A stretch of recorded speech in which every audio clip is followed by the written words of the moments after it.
I went ahead and reworked this because I wanted to revisit this, see what I might have forgotten to tell you. Now, first of all, look at the layer stack. We've got the info down at the bottom, the QR code, which I'll give you today. And I want you to resize the QR code in Illustrator, not in Photoshop. Get it perfectly positioned and then copy and paste it over as a smart object. And then the title. Now notice all these fonts are exactly the same. You don't have to work with just one font. And one font doesn't have to look boring. Doesn't this look fairly interesting? Does it look like it's all one font? The reason there's a difference, this is all caps, tracked wide. See? 565. And look, the height and the width, 100%. I have not tortured my font. I've not put it on the rack, stretched, squished, or otherwise mangled the design of the font.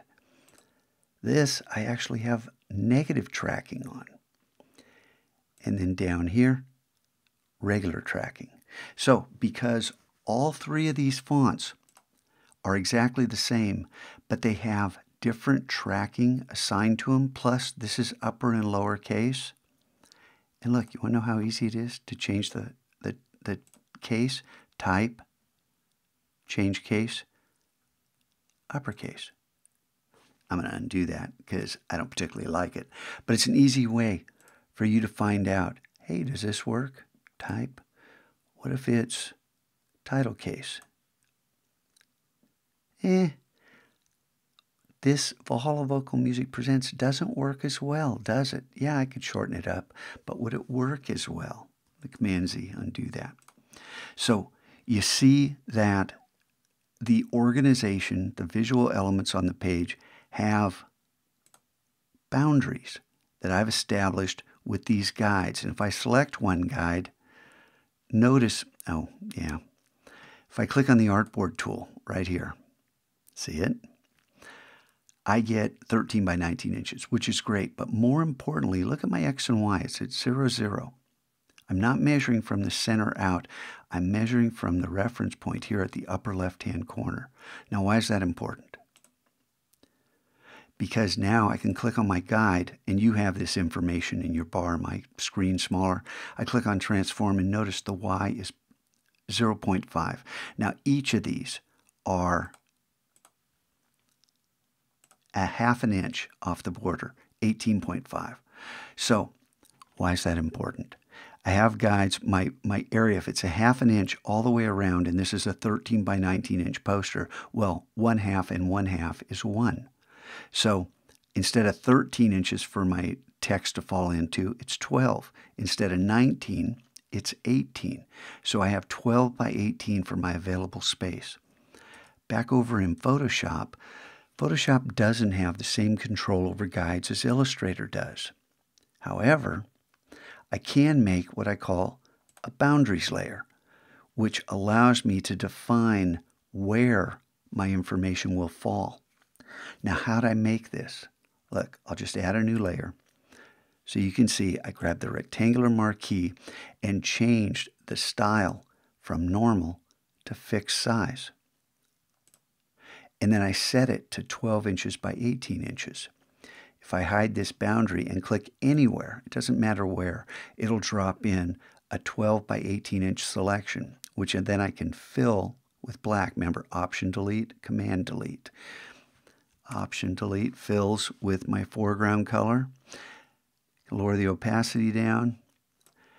And then I can select all, Command A, which selects the entire document, get the Move tool, and then I can center and center. And that is how I made my boundaries. Command D to deselect. Under Select, you can find all these things. Select all, deselect, reselect, all that. That's the boundary layer, and that's something that's kind of important. How do you arrange your text? How do you get it to fall where you want it to fall? And the same thing with the QR code. If I turn this back on and Command click on this, so I selected the boundaries. Let's move the QR code first, Command D. I'll move the QR code We dropped it in. Don't resize it in Photoshop, like I said. And then Command-click on the icon. Selects everything. Then I can put it on the bottom, put it on the left. Command-D to deselect, hide that layer. And my information is arranged on the page exactly, not nearly, exactly as it is in Illustrator. See how that works? And what's important about the Photoshop document is this is what we're sending to the printer. And it's really important. Look, multiple layers. Look, multiple layers. And here's a trick. You want to select the info? Click on this little, it's called a meatball. Click on it. It selects whatever is on that layer.